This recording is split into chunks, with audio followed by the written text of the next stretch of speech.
So I grabbed my avocado. I think this is a medium-sized avocado. It's been in the house. Oh damn! Can you see that shit? Okay. Unfortunately for me, my avocado was already going bad. So let me see what I can salvage from it. I just cannot discard everything. Hell no. I really wanted to have this meal this morning, so I've got to manage.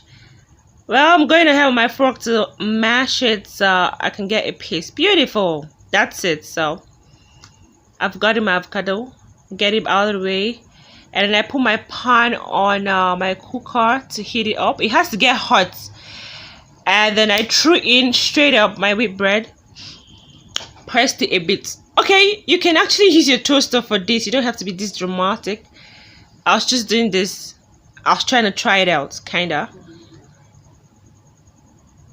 Yep, I was pressing.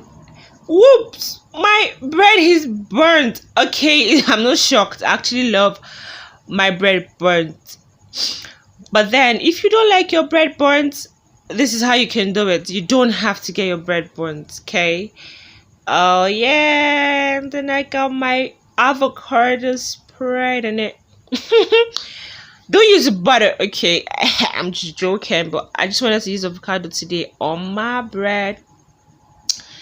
You can you should, okay, just place the other slice on it, and whoop, your bread is ready to drop in your mouth. So I kept my side, and then I'm making my oats. Well, you can use any kind of oats you've got at home.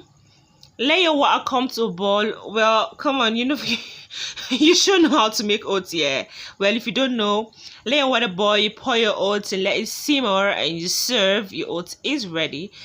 So I just dropped into the fridge, picked up 4 strawberry and put it in my oats. I was trying to try it out there. It was like my first time. I used marvel milk. You can use any plant-based milk. See how that drops? Damn. Okay, that's honey in place of sugar. You can use stevia or whatever other sweetener you have. Oh, that was yummy. Enjoy. Thank you. Bye.